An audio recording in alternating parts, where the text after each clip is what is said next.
নমস্কাৰ বন্ধুসকল, স্বাগতম জনাইছোঁ আপোনালোকক ড্ৰিম ট্ৰেডাৰ্ছ কনসালটেন্সিৰ আন এটা ইউটিউব ভিডিঅ'লৈ। আজি আমি মাৰ্কেট এনালাইচিছ কৰিম নিফটি 50 আৰু নিফটি বেংকত মঙলবাৰৰ কাৰণে। চ' যোনটো আমাৰ ইয়াৰ আগৰ উইকটো আছিলে, ইয়াৰ আগৰ উইকটোত যদি আমি চাওঁ, ওৱান ডে টাইম ফ্ৰেমত যদি আমি চাওঁ, ইয়াতে মাৰ্কেটটো কি হৈছে, কমপ্লিটলি এটা জ'নত মাৰ্কেটটো ফচি গৈছে, হয়নে? মাৰ্কেটটোত আমি যোনটো ইলেকশ্যন উইক আছিলে, ইলেকশ্যন উইকত আমি দেখা পাইছিলোঁ যে তললৈ গৈ মাৰ্কেটটো ৰিভাৰ্চেল ইয়াতে কৰিছিলে। এদিনে যোনদিনাখন ৰিজাল্ট দিছিলে সেইদিনাখন আমি এটা ফল দেখা পাইছিলোঁ। তাৰপিছত মাৰ্কেটটো লাহে লাহে হ'লেও ইয়াতে ৰিকভাৰী কৰি আছে। কিন্তু লাষ্ট যোনটো উইক আছিলে সেইটোত গোটেই 5 দিনে মাৰ্কেট এটা কনচলিডেশ্যন বা ছাইডৱেজ টাইপৰে মাৰ্কেটে ৰিয়েক্ট কৰিছে। মোমেণ্টাম আছে যদিও মোমেণ্টামবিলাক ইণ্ট্ৰাডে বেচিছত যদি সৰু সুৰা মোমেণ্টাম কৰিছেও, কিন্তু অভাৰঅল মাৰ্কেটটো এটা ট্ৰেণ্ডত মাৰ্কেটটো যাব পৰা নাই। চ' ট্ৰেণ্ড ট্ৰেডাৰ্ছৰ কাৰণে এনেকুৱা মাৰ্কেটত বহুত প্ৰব্লেম হয়। যোনে ভাবক কি আপোনালোকে যে ইয়াতে কোনোবাই যদি ভালকৈ বাইং কৰিছে এণ্ড ইয়াতে যদি ভাবিছে কি ইয়াতে ডাঙৰ এটা ট্ৰেণ্ড পাব, ইয়াৰ পৰা ৰিভাৰ্চেল আহি পেলাই মাৰ্কেটে তলত ক্লজিং দিছে। কোনোবাই যদি ইয়াতে চেল কৰিছে আৰু ভাবিছে কি ইয়াৰ পৰা ডাঙৰ এটা ট্ৰেণ্ড পাব, আকৌ নেক্সট দিনা মাৰ্কেটটো আহি পেলাই ইয়াতে ওপৰত ক্লজিং দিছে। তো তেনেকুৱা হ'লে ইয়াতে কি হয়, অলপ ট্ৰেণ্ড ট্ৰেডাৰ্ছৰ কাৰণে প্ৰব্লেম হয়। বাট স্কেল্পাৰ্ছৰ কাৰণে কথা নাই। যোনে নৰ্মেল 1:2 ৰিস্ক টু ৰিৱাৰ্ড বা 1:3 ৰিস্ক টু ৰিৱাৰ্ডত কাম কৰে, সিহঁতৰ কাৰণে প্ৰব্লেম ইমান হোৱা নাই। কিন্তু তথাপিও ভলিটিলিটিটো বহুত আছিলে এইটো ৰেঞ্জত। যেনেকৈ আমি ফ্ৰাইডে চাই লওঁ, ফ্ৰাইডে ইয়াতে যদি আমি চাওঁ, এইটোত মাৰ্কেটে যোনটো ল' আছিলে, মই ইয়াতে আপোনালোকক এটা কৈছিলোঁ যে এই ল'টোৰ তলত আমি প্লেন কৰিব পাৰিম, বিকজ এই ল'টোত একচুৱেলি ইম্পৰ্টেণ্ট ল' আছিলে আৰু মাৰ্কেটটো চববাৰে ইয়াতে কি কৰিছিলে, তলৰ চাইডে ক্লজিং দি আছিলে। চ' ইয়াতে যেতিয়া ব্ৰেক কৰিলে মাৰ্কেটে, ইয়াতে এইটোত ল' যেতিয়া ব্ৰেক কৰিলে ইয়াতে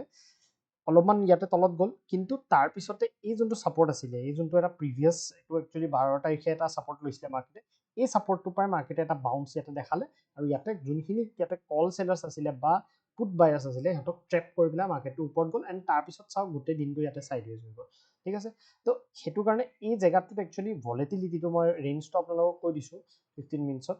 যে এই দুটা ৰেঞ্জ আপোনালোকে মাৰ্ক কৰি থ'ব, এইটো ৰেঞ্জ আৰু এইটো ৰেঞ্জ। এই দুটা ৰেঞ্জ মাৰ্কেটৰ কাৰণে এতিয়া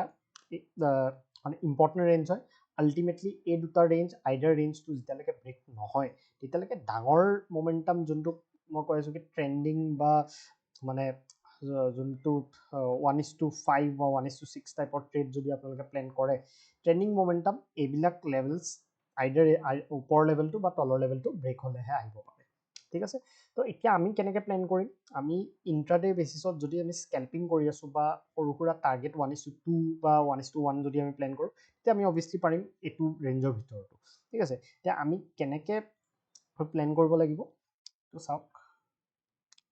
এতিয়া আমি যদি মঙলবাৰৰ কাৰণে প্লেন কৰোঁ, তেতিয়া এটা বস্তু চাওক যে মাৰ্কেটটো ওপৰত গ'ল, ওপৰত গৈ পেলাই এইটো এটা ৰেঞ্জ বনাই দিলে এতিয়া। ঠিক আছে, এইটো এটা চাৰ্টেন ৰেঞ্জ মাৰ্কেটে ইয়াতে বনাইছে, যোনটোত আমি দেখা পাইছোঁ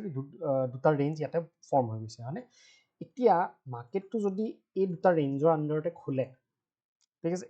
এটা মই আপোনালোকক 15 মিনিটছত ডাঙৰ ৰেঞ্জ দেখাইছোঁ, সেইটো ৰেঞ্জৰো ভিতৰত এইটো এটা সৰু ৰেঞ্জ বনাইছে মাৰ্কেটে। তো এতিয়া এই যোনটো ছাইডৱেজ ৰেঞ্জ মাৰ্কেটে বনালে, এইটো ৰেঞ্জত যোনটো ছাইডে ব্ৰেক কৰে,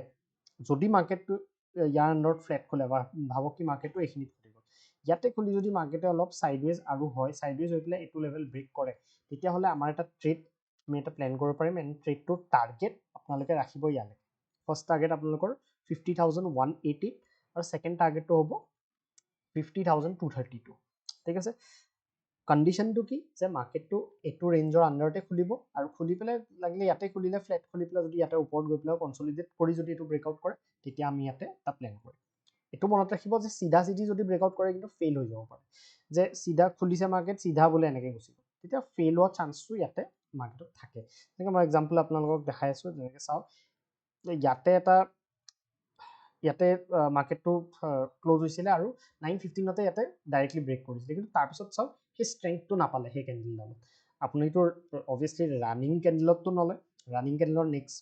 ক্লজিং হোৱাৰ পিছতে ল'ব। ক্লজিং হোৱাৰ পিছত এডাল দুডাল কেণ্ডেল অলপ গৈ পেলাই মাৰ্কেটে ট্ৰেপ কৰিছে। তো সেইটো বস্তু সেইকাৰণে মই কৈ থাকোঁ আপোনালোকক যে কনচলিডেশ্যনটো চাব, কনচলিডেশ্যন ব্ৰেকআউট হ'লে আপোনালোকৰ টাৰ্গেট যোনটো আপোনালোকে ৰাখে 1:2 বা 1:3 হোৱাৰ চান্সটো বেছি থাকে। ঠিক আছে, তাৰ লগত আমি এটা বস্তু চাব লাগিব যে মাৰ্কেটটো যদি তলত যায়, তলত যদি এইখিনি মানত খুলি পেলাই যদি কনচলিডেট কৰে আৰু এইটো লেভেলো ব্ৰেক কৰে তেতিয়াহ'লে আমি চেলিঙৰ কাৰণেও ইয়াতে প্লেন কৰিব পাৰিম ঠিক আছে বিকজ মাৰ্কেটটো চববাৰে ইয়াতে তলত ক্লজিং দি আছিলে এতিয়া আজি মানে শুকুৰবাৰে ইয়াতে ওপৰত ক্লজিং দিছে তো অলপ কনফিউজন ইয়াতে হৈ আছে যে এইটো ৰেঞ্জত কোনটো চাইডেনো মানে মাৰ্কেট এটা ডিচাইড কৰিব পৰা নাই বেছিকেলি চ' আমি ইয়াতে অবভিয়াছলি আমাৰ যোনটো লেভেল আছে আমি সেইটো হিচাপত ট্ৰেড কৰিম তাৰপিছত আমি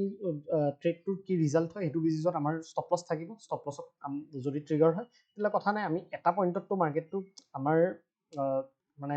যেতিয়া কাৰেক্ট হ'ব আমি বেছি প্ৰফিট কৰিম যেতিয়া ৰং হ'ব আমি কম লছ ল'ম সেইটোৱে আমাৰ কনচেপ্ট হ'ব লাগে সদায় ঠিক আছে তো ইয়াতে ইয়াৰ তলতো আমি এটা ট্ৰেড প্লেন কৰিম টাৰ্গেটটো তলৰ ফালে বেছি আছে অবভিয়াছলি টাৰ্গেটটো আপোনালোকে চিধা 49702 লৈকে টাৰ্গেট ৰাখিব পাৰে বিকজ ইয়াতে কনচলিডেশ্যন হৈ গৈছে হ'ব পাৰে কি ইয়াতে যদি তলৰ চাইডে আহে হ'ব পাৰে কি এইখিনি যোনখিনিয়ে ইয়াতে পুট চেল কৰিছে সিহঁতক ইয়াতে ট্ৰেপ কৰিবলৈ মাৰ্কেটটো যাব পাৰে এবাৰ ঠিক আছে চ' সেইটো আমি প্লেন কৰিছোঁ এতিয়া যদি মাৰ্কেটটো ডাঙৰ গেপ আপ হৈ যায় ডাঙৰ গেপ আপ যদি হৈ যায় তেতিয়াহ'লে কি হ'ব পাৰে ডাঙৰ গেপ আপ হৈ গ'ল গেপ আপ হৈ পেলাই মাৰ্কেটটোক এটা বস্তু কৰিব দিব ইয়ালৈকে আহিব দিব ইয়াত মাৰ্কেটটোত কি হ'ব মানে এনেকুৱা টাইপৰ আপোনালোকে ছেটআপটো চাব যে মাৰ্কেটটো খুলিছে ইয়াত এইখিনি মানত খুলিলে লগালগ তললৈ আহি গ'ল যেনিবা ঠিক আছে এতিয়া তললৈ অহাৰ পিছত চিধা চিধি চেল কৰি নিদিব ৰখিব ইয়াতে যদি মাৰ্কেটটোৱে এনেকুৱা টাইপৰ কেণ্ডেল বনোৱাৰ পিছত যদি আকৌ ৰিভাৰ্চেল ইয়াৰ ওপৰত আহি যায় তেতিয়াহ'লে মই কওঁ কি আপোনালোকে এই ল'টো যোনটো বনাব সেই কেণ্ডেলডালক ষ্টপ লছ লগাই আপোনালোকে ওপৰ চাইডে ট্ৰেড প্লেন কৰিব পাৰে ঠিক আছে তো তেনেকৈ আপোনালোকে প্লেন কৰিলে ইয়াতে আপোনালোকৰ প্ৰফিট হোৱাৰ চান্সটো বেছি আছে ঠিক আছে তো সেইটো আমি নিফটি বেংকত প্লেন কৰিছোঁ আৰু গেপ আপ হোৱা চান্সটো একচুৱেলি বেছি আছে মানে এতিয়ালৈকে যোনটো মই US মাৰ্কেট চাই আছিলোঁ গেপ আপ হোৱা চান্সটো বেছি আছে কিন্তু যদি ফ্লেটটো খোলে আমি এইটো ৰেঞ্জ ট্ৰেড কৰিবলৈ আমি ট্ৰাই কৰিম ঠিক আছে এতিয়া আমি আহোঁ নিফটি 50 যদি আমি চাওঁ নিফটি 50ৰো ছেইম হৈ আছে নিফটি 50য়ে কিন্তু অল টাইম হাই মানে গেপ আপতে লগাই আছে কিছুমানত যেনেকৈ এইটো এটা অল টাইম হাই লগালে কিন্তু অল টাইম হাইৰ পৰা আকৌ ঘূৰি আহিলে তো এনেকুৱাবিলাক যেনেকৈ এইটো চাওক অল টাইম হাই লগাইছিলে এইটো তলত গুচি আহিলে ইয়াতে গেপ আপ খুলিয়ে অল টাইম হাই লগাইছে কিন্তু গুচি আহিছে তলত তো এনেকুৱা টাইপৰ মাৰ্কেটটোৱে কৰি আছে এতিয়া আমি কেনেকৈ প্লেন কৰিম ইয়াতে টু ছেইম ৰেঞ্জ ইয়াতে মাৰ্কেটে বহুত দিন ইয়াতে 5 দিনৰ ইয়াতে ৰেঞ্জ আমাক দেখালে এতিয়া আমি এইটো বস্তু চাব লাগিব ইয়াতে এটা হা ইয়াতে এইটো আপোনালোকে দেখিছে এইখিনি জেগা কি আছিলে এইখিনি জেগা প্ৰথমতে ৰেজিষ্টেঞ্চ আছিলে দেখিছেনে প্ৰথমতে ৰেজিষ্টেঞ্চ আছিলে এতিয়া এইটো ব্ৰেক কৰিছিলে তাৰপিছত এতিয়া এইটো ছাপৰ্ট হিচাপে কাম কৰি আছে ঠিক আছে আগতে এইটো ৰেজিষ্টেঞ্চ ব্ৰেক কৰিছিলে ইয়াতে ৰেজিষ্টেঞ্চ লৈছিলে ইয়াতে ৰেজিষ্টেঞ্চ পাইছিলে এতিয়া এইটো ব্ৰেকআউট কৰি এতিয়া ছাপৰ্ট পাইছে এতিয়া মাৰ্কেটটোৱে যদি ফ্লেট বা অলপ গেপ ডাউন খুলি পেলাই কনচলিডেট কৰি এইটো লেভেল যদি ব্ৰেকডাউন কৰি দিয়ে তেতিয়াহ'লে কোনবিলাক মানুহ ইয়াতে ট্ৰেপ হ'ব যোনে পুট চেল কৰিছে বা কল বাই যোনে কৰিছে সিহঁতি ইয়াতে ট্ৰেপ হৈ যাব ঠিক আছে সেইকাৰণে আমি ইয়াতে কি কৰিব লাগিব এইটো লেভেল যদি কনচলিডেশ্যনৰ পিছত ব্ৰেকডাউন হয় তেতিয়াহ'লে আমি ইয়াতে তলৰ চাইডে নিফটিত প্লেন কৰাটো মই ভাবোঁ কি বেটাৰ হ'ব ঠিক আছে এতিয়া ওপৰ চাইডে আমি নিফটিত কেনেকৈ প্লেন কৰিম ওপৰ চাইডে অলপ ইয়াতে ডাইলেমা কি হ'ব পাৰে কি এইটো অল টাইম হাই হয় অল টাইম হাই ওপৰত ইয়াতে আমাৰ তেনেকুৱা টাৰ্গেট আমি নাজানো কি ৰেজিষ্টেঞ্চটো ক'ত আছে তো ইয়াতে যদি ডাঙৰ গেপ আপ খুলি যায় তেতিয়া বেলেগ কথা তেতিয়া আপোনালোকে কি কৰিব পাৰিব তলত আহিব দিব মাৰ্কেটটো তলত আহি পেলাই যদি মাৰ্কেটটোৱে কনচলিডেশ্যন দেখায় মানে চাওক এনেকুৱা টাইপৰ গেপ আপ খুলি পেলাই যদি তললৈ আহিছে আৰু চিধা চিধি যদি মাৰ্কেটটো আহি আছে কেতিয়াও তেনেকৈ প্লেন নকৰিব মই কৈছোঁ কি তলত আহি পেলাই ইয়াতে আমাক এটা চাইন দেখাব লাগিব ৰিভাৰ্চেলৰ যদি ৰিভাৰ্চেলৰ চাইন দেখায় তেতিয়া আমি ইয়াতে এটা ট্ৰেড প্লেন কৰিব পাৰোঁ ঠিক আছে আৰু যদি মাৰ্কেটটো বোলে গেপ আপ খুলি গ'ল গেপ আপ খুলি পেলাই ইয়াতে কনচলিডেট কৰি থাকিলে কনচলিডেট কৰি এইটো লেভেল যদি ব্ৰেক কৰে তেতিয়াও আমি প্লেন কৰিব পাৰিম কিন্তু মনত ৰাখিব যে চিধা চিধি ব্ৰেকআউট কৰিলে নলওঁ যে গেপ আপ খুলিলে চিধা চিধি ব্ৰেকআউট কৰি দিলে তেতিয়া এইটো ফেইলো হ'ব পাৰে যেনেকৈ এইটো অল টাইম হাই ব্ৰেক কৰি লগালগ এটা ফেইল হৈছে তো ফেইলো হ'ব পাৰে সেইকাৰণে কনচলিডেশ্যনটো বহুত জৰুৰী ইয়াতে ৰেজিষ্টেঞ্চৰ ওচৰত তাৰপিছত ব্ৰেকআউট হ'ব আমি তাতে প্লেন কৰিম ঠিক আছে আৰু নিফটিটো স্পেচিয়েলি আপোনালোকে যদি তলৰ ফালে আহে তেতিয়া আপোনালোকে প্লেন কৰিব পাৰে বিকজ ছেটআপটো ভাল লাগি আছে এইটো এটা আগৰ যোনটো ৰেজিষ্টেঞ্চ আছিলে এতিয়া ছাপৰ্ট হিচাপে এক কৰি আছে এই ছাপৰ্টটো ব্ৰেক কৰিলে অলপ পেনিক মানে তলৰ চাইডে আহিব মানে অহাৰ চান্স আছে ঠিক আছে চ' এইটো নিফটিত আপোনালোকে প্লেন কৰিব পাৰে কিন্তু যদি গেপ আপ খুলি যায় তেতিয়াহ'লে আপোনালোকে বেংক নিফটি চোৱাই ভাল মই ভাবোঁ ঠিক আছে চ' এইখিনিয়ে আজিৰ কাৰণে আমাৰ এনালাইচিছ আজিৰ কাৰণে মই ভিডিঅ'টো ইয়াতে সামৰিছোঁ কিবা যদি আপোনালোকৰ ডাউটছ থাকে নিশ্চয় আমাক জনাব আৰু আমাৰ টেলিগ্ৰাম চেনেলটো আপোনালোকে জইন কৰি ল'ব লাইভ মাৰ্কেটত আপোনালোকে তাতে এছিষ্টেঞ্চ আমাৰ পৰা পাই যাব ধন্যবাদ